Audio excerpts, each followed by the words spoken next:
Good morning, student. Welcome to chemistry class.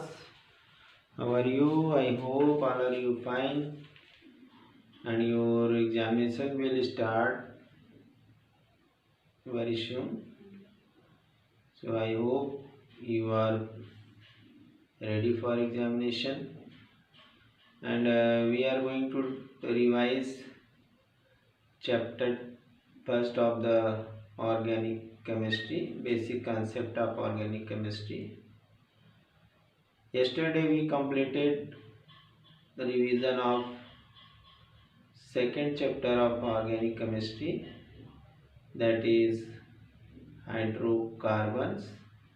Now in the basic concept of organic chemistry we will see the questions and their answers which may help you to revise organic chemistry.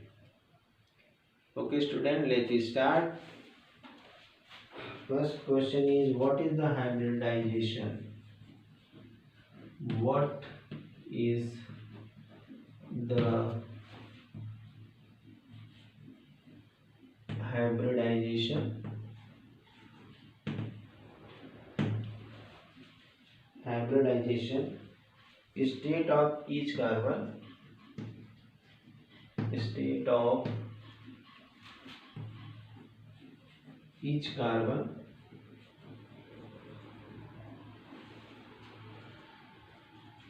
atom in the following compound. Atoms in the following compound.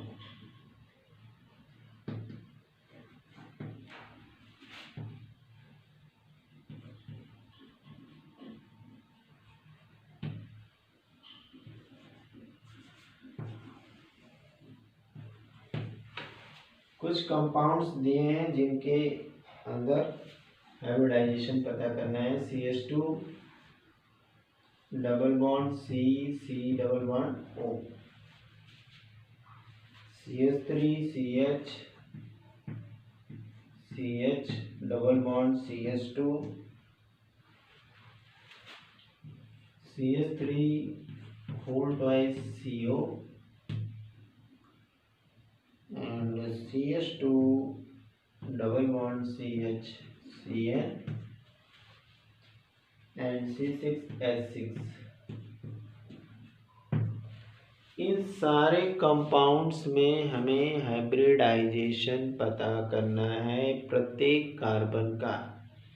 We have to find out the hybridization of each carbon in given compound. We have to find out the hybridization of each carbon in the given organic compounds. Okay, let's start. First is this one, second, third, fourth and fifth. Now answer. First one, हमें अगर hybridisation पता करना है तो chain को open करना पड़ेगा. Okay, double bond O. अब यहाँ पे sigma pi. Student, we know that if a carbon has 3 sigma, that is sp2 hybridized. This one is the sigma bond. This one is sp2 hybridized. Here is carbon have only 2 sigma bond and 2 sigma bond is sp hybridized. हम लोग जानते हैं कि अगर carbon के पास 4 sigma bond है, केवल sigma bond की बात हम कर रहे हैं. अगर 4 सिग्मा बॉन्ड है, ठीक है, कितने? 4. तो प्रत्येक कार्बन का जो उस कंडीशन में हाइब्रिडाइजेशन होगा वो sp3 होगा. 3 सिग्मा बॉन्ड है, sp3 होगा, sp2 होगा, सॉरी. फिर से देखते हैं. 4 sigma bond sp3, 3 sigma bond sp2 and 2 sigma bond sp. ठीक है, चलिए तो यहाँ पे इस कार्बन के पास एक पाई है, एक सिग्मा है, इधर एक सिग्मा एक पाई है, तो ये sp हाइब्रिडाइज कार्बन हो गया और ये sp2 हाइब्रिडाइज हो गया, क्योंकि इसके पास 1 2 3 सिग्मा बॉन्ड है। ठीक है, इसके बाद हम सेकंड पे आते हैं। सारे कार्बन को ओपन करेंगे,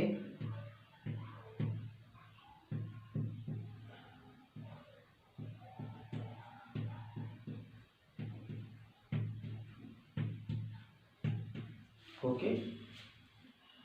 तो यहाँ हो गया sigma sigma sigma sigma sigma pi sigma sigma sigma sigma.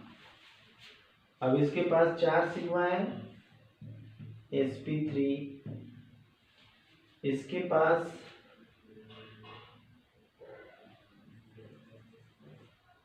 1 2 3 sigma है, sp2। इसके पास 1 2 3 सिग्मा है, तो sp2। ठीक है, नेक्स्ट थर्ड हम आते हैं। C11O CH3 CH3। अब इसके पास अगर इसको ओपन करेंगे, इसका स्ट्रक्चर तो कुछ इस तरह से होगा। इसको ओपन करेंगे, CH3 CH3 CH3, तो यहाँ पे हो गया pi sigma sigma sigma sigma sigma sigma. ठीक है, अब इसके पास 4 सिग्मा बॉन्ड है, sp3।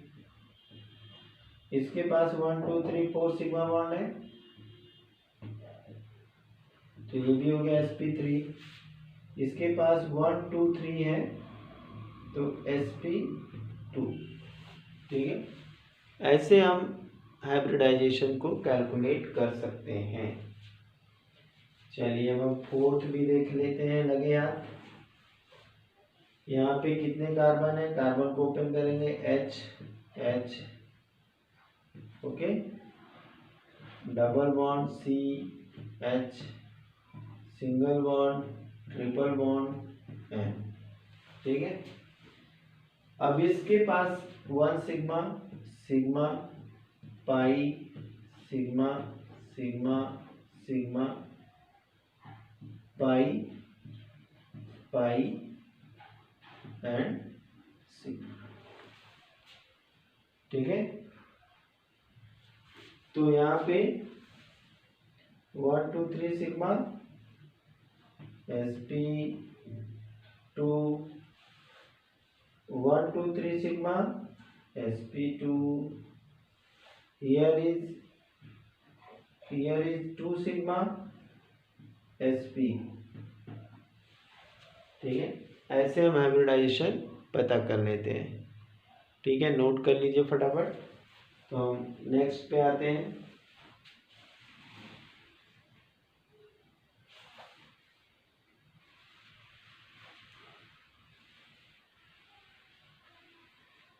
अब हमारे पास फिफ्थ है C6H6। अब ये है बेंजीन।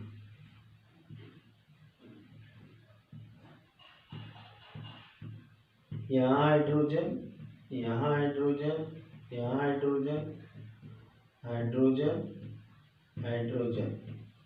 ठीक है, sigma sigma sigma sigma sigma sigma. ठीक है, ये है pi pi pi.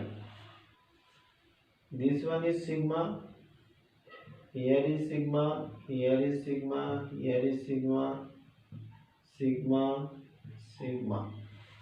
okay, so here is 1 2 3 sigma sp2 sp2, here is 3 sigma sp2. Here is also sp2. Here is also sp2. Here is also sp2 and here is also sp2. तो benzene में हर carbon sp2 hybridise है। ठीक है, okay. तो यहाँ पे हम लोगों ने हाइब्रिडाइजेशन से क्वेश्चन देख लिया। अब हम अगला क्वेश्चन देखेंगे। Right the bond line formula. Right the bond line formula for the following compound. जो फॉलोइंग कंपाउंड्स हैं उनके लिए बॉन्ड लाइन फार्मूला लिखना है। ठीक है, question right the bond line formula. Bond line formula तो हमें जो है कि बॉन्ड लाइन फार्मूला लिखना है आइसोप्रोपिल अल्कोहल का 2,3 dimethyl butanal and C heptate 4 one. ठीक है, इसको हमें लिखने के लिए क्या करना पड़ेगा? पहले तो हम लोग जो है कि स्ट्रक्चर फुल बनाएंगे, फिर उसके बाद जैसे CH OH CH3 CH3। Okay, ये है हमारा। इसको थोड़ा हम वैसे बनाते हैं जैसे हमें बॉन्ड बनाना है।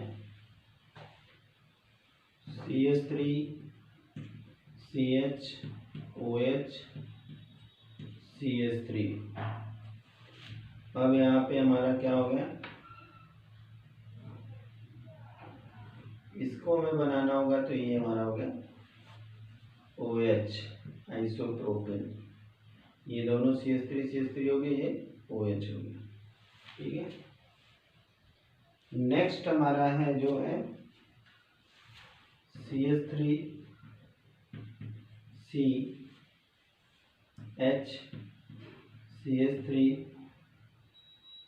CH CH3 and CHO 2,3 dimethyl. Okay, अब इसको हम क्या करेंगे? यहाँ पे पहले ऐसे हो गया, फिर ये हो गया, फिर यहाँ पे ये वाला हो गया, फिर यहाँ ये हो गया, ये नीचे हो गया। ठीक है, और फिर यहाँ पे हमारा डबल बॉन्ड हो जाएगा और ये H हो जाएगा। ठीक है, इसी तरह से हमारा हेप्टेन वाला हो जाएगा 1 2 3 4 5 6 7। और पे O लगाए CH3 CH2 CH2 CH2 CH2 and CH3। तो क्या करेंगे? पहला CH3 CH2 CH2 C double bond O CH2 CH2 CH2 CH2 CH3 1 2 3 4 5 6 7। ठीक है, इस तरह से हमारा ये हो गया। ओके, अब हम लोग नेक्स्ट क्वेश्चन आते हैं। IPSC नेम से देख लेते हैं। सारे टॉपिक को एक एक करके क्वेश्चन के थ्रू देख लेंगे, रिवीजन हो जाएगा। अब इसको इरेज कर देते हैं। ठीक है,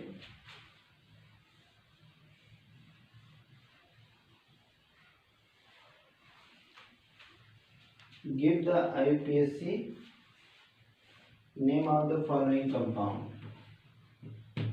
Give the IUPAC name of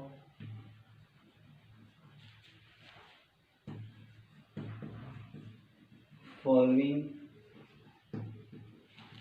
compound.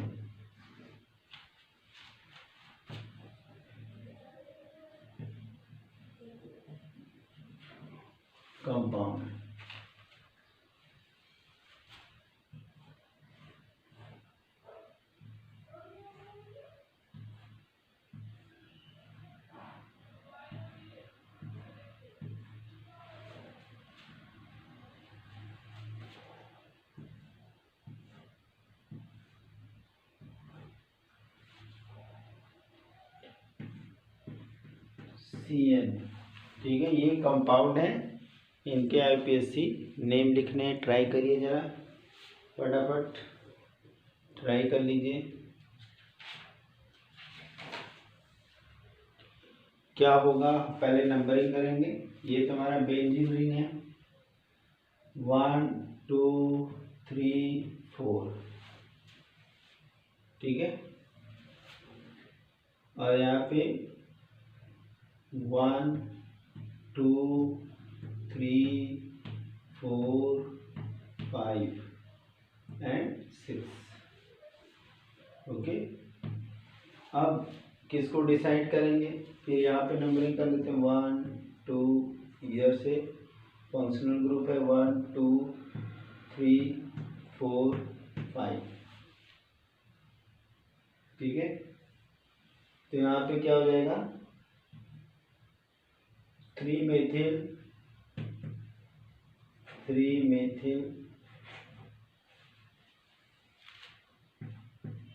Paint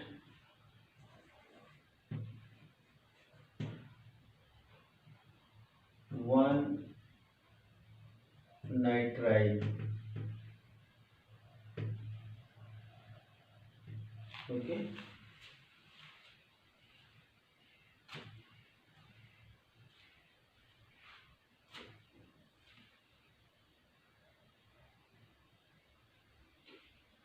इसको ऐसे भी लिख सकते हैं, 3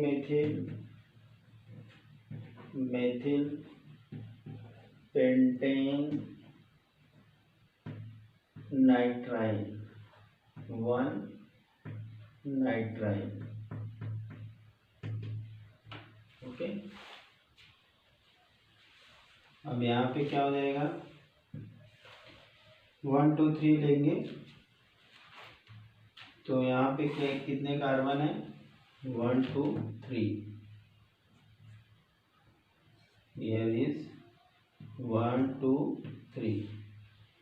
तो यहाँ पे हो जाएगा, अगर इसको हम 1 ले लें, जहाँ से अटैच है 1 2 3 4 5 6, तो 1 प्रोपिल बेंजीन, 1 प्रोपिल बेंजीन। तो ये हो गया हमारा IPSC नेमिंग। पहला हमारा हो गया 1 प्रोपिल बेंजीन, दूसरा हो गया 3 मेथिल पेंटेन 1 नाइट्राइल, ठीक है। पेंटेन नाइट्राइल भी लिख सकते हैं। और भी कंपाउंड देख लेते हैं, कुछ कंपाउंड्स हैं,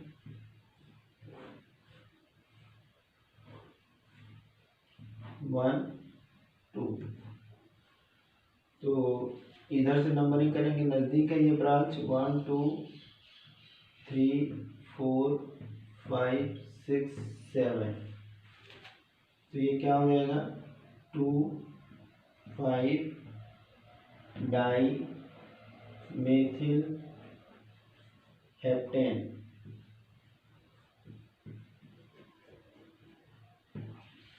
ठीक है। नेक्स्ट हमारा है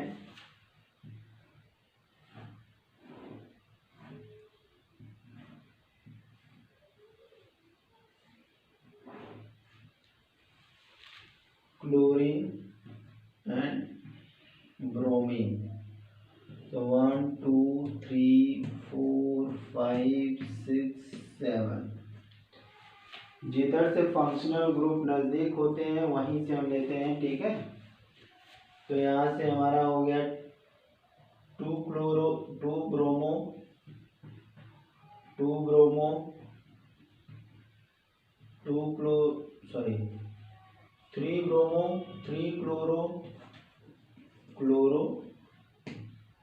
क्लोरोहेप्टेन, हेप्टेन, हेप्टेन। ओके, तो ये हमारा हो गया आईपी। तो ये हो गया 3 ब्रोमो 3 क्लोरो हेप्टेन। ठीक है, तो ये हमने नेमिंग देख लिया। एक दो और देख लेते हैं फटाफट, तो नेमिंग कंप्लीट हो जाएगी, फिर हम अगले टॉपिक पे आ जाएंगे। नेक्स्ट हमारा है H+O एंड Cl। तो यहाँ से नंबरिंग करेंगे 1 2 3। ये हो जाएगा 3 क्लोरो 3 क्लोरो कॉमा प्रोपेनल। ये हमारा एल्डिहाइड ग्रुप है, ये हो गया प्रोपेनल। नेक्स्ट हमारा है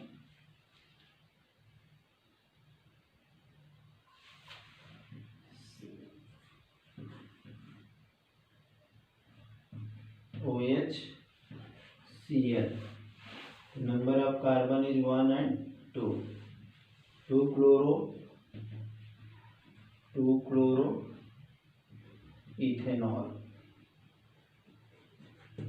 ठीक है, तो आई होप सारी नेमिंग होगी लगभग। हम लोग जो इस तरह इसी बेस पे सारी नेमिंग कर लेंगे। ठीक है,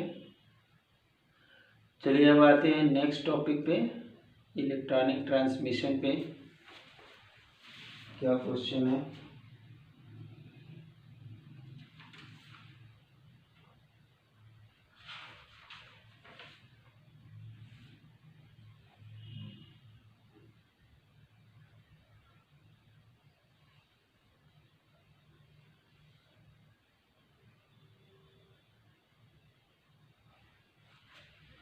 इलेक्ट्रॉनिक ट्रांसमिशन से कैसे क्वेश्चन पूछता है वो हम लोग देखा जाएगा।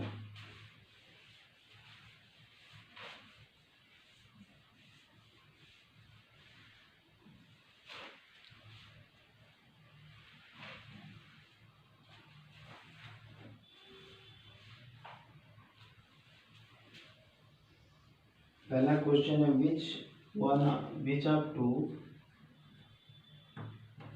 विच of to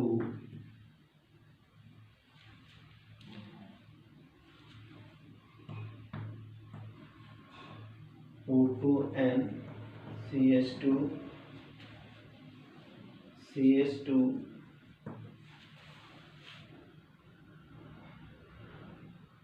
O minus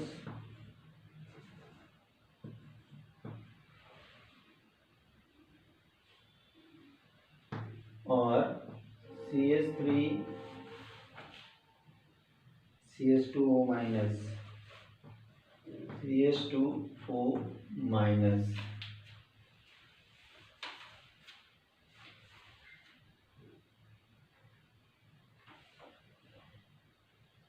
is expected to be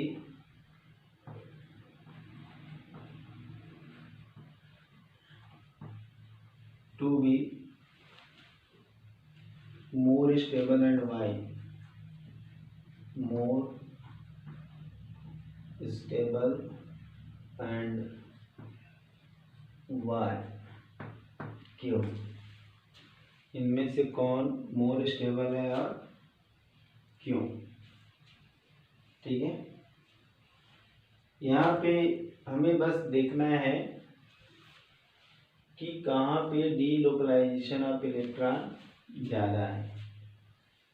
ठीक है, अब यहाँ पे थोड़ा सा स्ट्रक्चर को हम इलेबरेट करते हैं। CH2O माइनस एंड NO2, ये है इलेक्ट्रॉन विड्रॉइंग ग्रुप, और यहाँ पे CH2O माइनस CH3। अब यहाँ पे हाई इलेक्ट्रॉन डेंसिटी है, हाई इलेक्ट्रॉन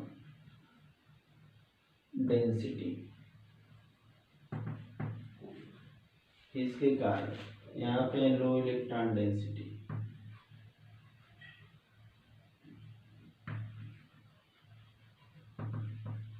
ठीक है। इन दोनों में कौन मोर स्टेबल होगा और क्यों होगा, इसको हम देखेंगे इलेक्ट्रॉन डेंसिटी के बेस पर। कहाँ पे इलेक्ट्रॉन डेंसिटी ज़्यादा है और कहाँ पे कम है। ठीक है। एक तो हो गया ये हाई इलेक्ट्रॉन डेंसिटी। अब यहाँ पे पार्शियल निगेटिव चार्ज है तो यहाँ पार्शियल पॉजिटिव चार्ज है, पार्शियल पॉजिटिव चार्ज। इस केस में यहाँ पार्शियल पॉजिटिव है, पार्शियल निगेटिव है, ठीक है। तो इसका मतलब यहाँ पे माइनस आई इफेक्ट है, इफेक्ट। और यहाँ पे क्या है, प्लस आई इफेक्ट। डिफरेंस देखते चलते हैं, खुद पता लग जाएगा कि कौन मोर स्टेबल है, कौन जो है कि कम स्टेबल है। एक तो यहाँ पे इलेक्ट्रॉन डेंसिटी लो हो रही है, माइनस आई इफेक्ट है, इसलिए ये मोर स्टेबल है। क्या है, मोर स्टेबल। ठीक है। और यहाँ पे क्या है, प्लस आई इफेक्ट है, हाई इलेक्ट्रॉन डेंसिटी है, तो ये होगा लेस स्टेबल। ठीक है, ये क्या होगा, लेस स्टेबल। डिफरेंस क्लियर समझ में आ रहा है। यहाँ पे लो इलेक्ट्रॉन डेंसिटी यानी डिस्पर्सल ऑफ नेगेटिव चार्ज हो रहा है, नेगेटिव चार्ज को कम किया जा रहा है, तो इसकी रिएक्टिविटी लो हो जाएगी माइनस आई इफेक्ट के कारण, और ये मोर स्टेबल हो जाएगा। फिर से ध्यान दीजिए, इलेक्ट्रॉन डेंसिटी कार्बन पे कम है, माइनस आई इफेक्ट है, डिस्पर्सल ऑफ निगेटिव चार्ज हो रहा है, अपनी तरफ निगेटिव चार्ज को खींच लिया जा रहा है। ठीक है, तो इसके कारण ये मोर स्टेबल है। इसमें क्या, इलेक्ट्रॉन डेंसिटी को इधर बढ़ाया जा रहा है, यहाँ पे और निगेटिव चार्ज इंटेंसिफाई हो जा रहा है। ठीक है, और जिसकी वजह से यहाँ पे पॉजिटिव आई इफेक्ट आ रहा है, और इस वजह से ये लेस स्टेबल है। ठीक है, मोर स्टेबल लेस स्टेबल का कॉन्सेप्ट समझ में आया। ऐसे हम किसी भी कंपाउंड के लिए ऑर्गेनिक कंपाउंड में देख लेते हैं, ये जनरल कॉन्सेप्ट है, इस जनरल कॉन्सेप्ट का हम यूज़ कर सकते हैं। ठीक है, यहाँ पे एक बार फिर से देख लेते हैं, ये NO2 ग्रुप है। NO2 जो है इलेक्ट्रॉन विड्रॉइंग होता है, इलेक्ट्रॉन अपनी ओर विड्रॉ करेगा, तो जिसकी वजह से इसके ऊपर प्लस चार्ज आएंगे। क्या आएंगे, प्लस चार्ज, यानी यहाँ पे लो इलेक्ट्रॉन डेंसिटी होगी, यानी यहाँ पे डिस्पर्सल ऑफ चार्ज होगा, नेगेटिव चार्ज, और यहाँ पे माइनस आई इफेक्ट होगा। इसकी वजह से ये क्या होगा, मोर स्टेबल होगा। दूसरे वाले केस में क्या है, यहाँ पे हम देखेंगे क्या होता है। यहाँ पे देखेंगे ये हाई इलेक्ट्रॉन डेंसिटी है। क्यों हाई इलेक्ट्रॉन डेंसिटी है, क्योंकि इलेक्ट्रॉन चेन की तरफ जा रहा है। यहाँ पे इंटेंसिफिकेशन ऑफ नेगेटिव चार्ज को बढ़ाया जा रहा है, जो कि यहाँ पे लिखा हुआ है इलेक्ट्रॉन डेंसिटी। और यहाँ पे प्लस आई इफेक्ट क्रिएट हो रहा है, यहाँ पे प्लस आई इफेक्ट, तो इसकी वजह से ये क्या है, लेस स्टेबल है। ठीक है, अब हम अगले क्वेश्चन पे आते हैं। हमारा जो अगला क्वेश्चन है सेम इलेक्ट्रॉनिक ट्रांसमिशन से ही है।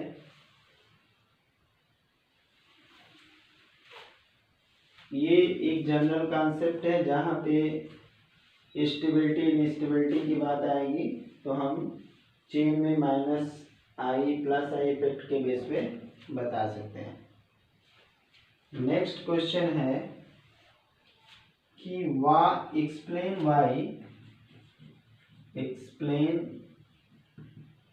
Y alkyl group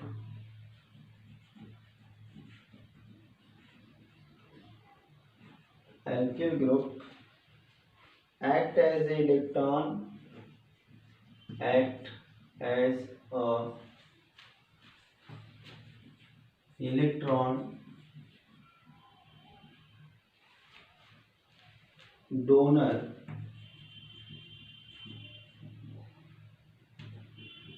when attached to a system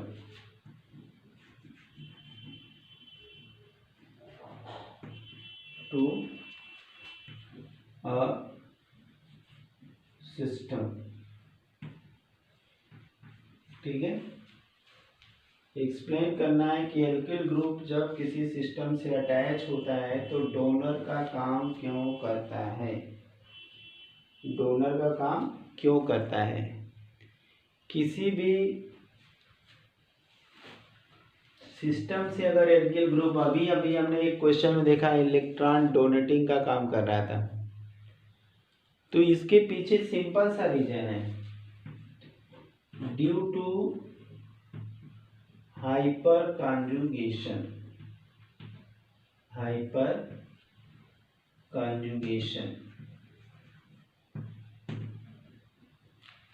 और हाइपर कॉन्जुगेशन को क्या कहते हैं, नो बॉन्ड रेजोनेंस।